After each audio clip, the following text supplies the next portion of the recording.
नमस्कार, मैं हूं आपके साथ कनुप्रिया सत्तन और आप देख रहे हैं सच्ची रिपोर्ट न्यूज। उत्तर प्रदेश जिसे कहा जाता है कि जहां आज भी अपराध अपने चरम पर है। हालांकि योगी आदित्यनाथ का जो वापस से कह सकते हैं जो सत्ता में उनका लौटना हुआ है, जो उनकी ताजपोशी हुई है, उसका एक कारण यही रहा है कि वहां के अपराधियों पर नकेल कसी गई है। अब आपको बताते हैं कि ऐसा ही मामला उत्तर प्रदेश के बाराबंकी में एक नाबालिग किशोरी के साथ रेप की कोशिश और आत्महत्या के लिए प्रेरित करने वाले आरोपी को पुलिस ने एनकाउंटर के बाद गिरफ्तार किया। गुरुवार देर रात आरोपी के साथ पुलिस की मुठभेड़ हुई और क्रॉस फायरिंग में आरोपी सोनू के पैर में गोली लगी। बता दें, आरोपी ने गांव में एक नाबालिग दलित किशोरी के साथ रेप की कोशिश की थी। इस घटना के बाद किशोरी के परिजनों ने थाने पर आरोपी के खिलाफ तहरीर दी थी, लेकिन पुलिस ने पीड़िता और आरोपी का सुलह समझौता करवा दिया। घटना के बाद कार्यवाही नहीं होने से आहत 16 वर्षीय किशोरी ने फांसी लगाकर आत्महत्या कर ली। घटना के बाद पुलिस की काफी किरकिरी हुई, जिसके बाद पुलिस ने देर रात आरोपी सोनू को मुठभेड़ के बाद गिरफ्तार किया।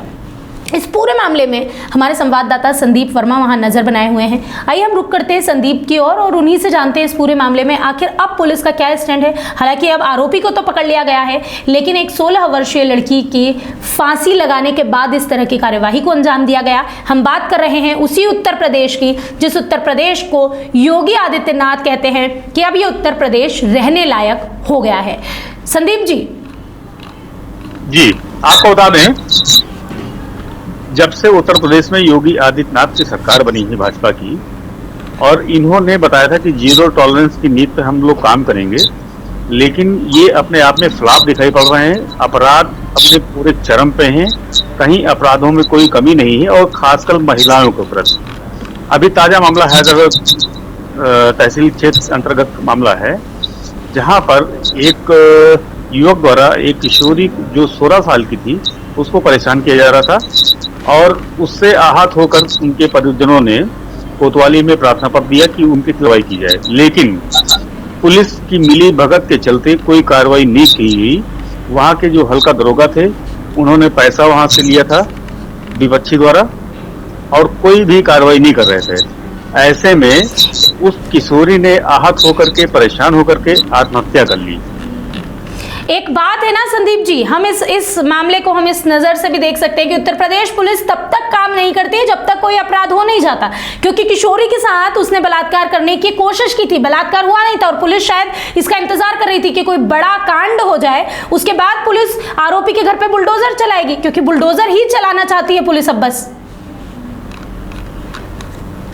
अपराध होने से नहीं रोका जाता। उत्तर प्रदेश में अपराध होने से नहीं रोका जाता। अगर अपराध होने के बारे में कोई सूचना दी जाती है तो पुलिस उसे रुक कर इंतजार कर रही है पुलिस कि एक बार पहले अपराध हो जाए। जब अपराध हो जाएगा तो अपराधी के घर पर बुलडोजर चलाएंगे और वाहियां बटोरेंगे। उत्तर प्रदेश में पुलिस की जो कार्यशैली है, वो जब घटना घटित हो जाती है उसके बाद में कार्रवाई करती है। उसके पहले तो पुलिस अपना लेन देन करके मामला अपना सुलझाने का काम करती है, और यदि पहले ही पुलिस सतर्क हो जाए तो ऐसी घटनाओं पे रोक लगाया जा सकता है।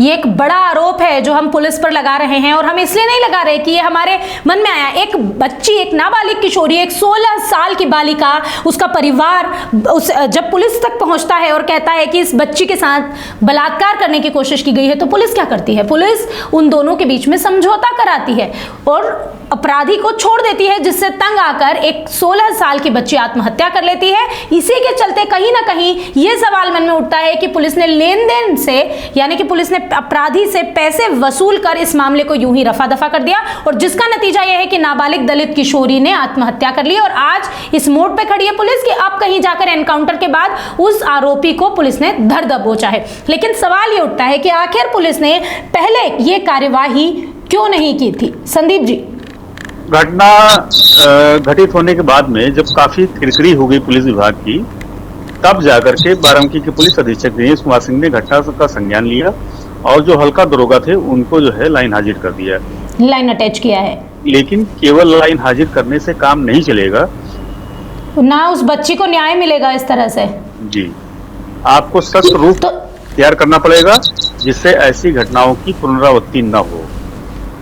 संदीप जी, इस पूरे मामले में अब पुलिस विभाग का क्या कहना है? आखिर पहले क्यों कार्यवाही नहीं की गई थी? क्या बड़े अधिकारियों ने, अफसरों ने इस मामले में कोई भी बयान दिया है? ऐसे में जब हम लोगों ने संपर्क करना चाहा तो ऐसे में पुलिस के जो बड़े अधिकारी हैं वो कुछ बोलने के लिए तैयार ही नहीं है। यानी कि उत्तर प्रदेश की जो पुलिस है वो सिर्फ डंडे के डर से काम करती है। जब उन्हें लगता है कि अब बुलडोजर तो है ही, लेकिन बुलडोजर के लिए तो पहले अपराध होना पड़ता है। यानी पुलिस को अपराधियों पर नकेल कसने का कोई शौक नहीं है, उन्हें अपराधियों के घर गिराने का शौक है, उन्हें उनके घरों पर बुलडोजर चलाने का शौक है और उन्हें उनका एनकाउंटर करने का शौक है। यही बात इस पूरे मामले से निकलकर सामने आती है। बहुत बहुत शुक्रिया संदीप जी इस मामले में हमारे साथ जुड़ने के लिए और हमारे दर्शकों के साथ ये जानकारी साझा करने के लिए। बहरहाल ये पूरा मामला जो था उत्तर प्रदेश का, जहां आपने देखा कि उत्तर प्रदेश के बाराबंकी में एक नाबालिग किशोरी के साथ रेप की कोशिश की गई थी एक आरोपी ने। उसके बाद पुलिस ने इस पूरे मामले को टरका दिया। इसके बाद में जब उस बच्ची ने आत्महत्या कर ली तो अब कहीं जाकर पुलिस ने उस आरोपी को गिरफ्तार किया है। लेकिन सवाल ये उठता है कि अब ये जो बच्ची है ये तो वापस नहीं आ सकती, इसे किस तरह से पुलिस न्याय दिलाएगी और योगी आदित्यनाथ अपने इस तरह के पुलिसकर्मियों पर आखिर किस तरह की कार्यवाही करेंगे? क्या ऐसे भ्रष्ट पुलिस वालों के घर पर भी कभी योगी आदित्यनाथ बुलडोजर चलाएंगे? बहरहाल अभी रुकेंगे एक छोटे से ब्रेक के लिए। ब्रेक के उस पार सच्ची रिपोर्ट पर खबरों का सिलसिला लगातार रहेगा जारी। थाना हैदरगढ़ पर गिरफ्तार मुकदमा प्राप्त संख्या 199/23 और 208/23 का अभियुक्त सोनू निवासी बेहटा से जब पूछताछ की जा रही थी और उसी क्रम में उसके मोबाइल के जब तमाम चैटिंग्स और उसमें जो फाइल्स में चीज़ें थी उसको देखी जा रही थी तो उसमें एक तमंचा मिला था फ़ोटो। उसे पूछताछ किया गया तो उसने बताया कि ये तमंचा भी मेरे पास है और उसने फिर बताया कि हम फला जगह पर रखे हैं। उसे गांव के पास जब जाकर उसको बरामद करने का प्रयास किया जा रहा था उसी दौरान जैसे ही बरामद हुआ वो लेके भाग गया। पुलिस ने तक बहुत खोजा कि लगभग 10 बजे की बात थी लेकिन वो पकड़ में उस वक्त नहीं आ सका।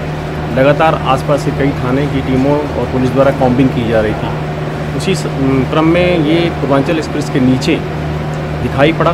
पुलिस पार्टी ने जब इसको घेरने का प्रयास किया तो इसने पुलिस पार्टी पर फायरिंग कर दिया। आत्मरक्षार्थ पुलिस द्वारा की गई क्रॉस फायरिंग में इसके पैर में गोली लगी। इसको इलाज के लिए डिस्ट्रिक्ट हॉस्पिटल में लाया गया है जहां ये चिकित्सारत है और अन्य आवश्यक वैधानिक कार्रवाई की जा रही है।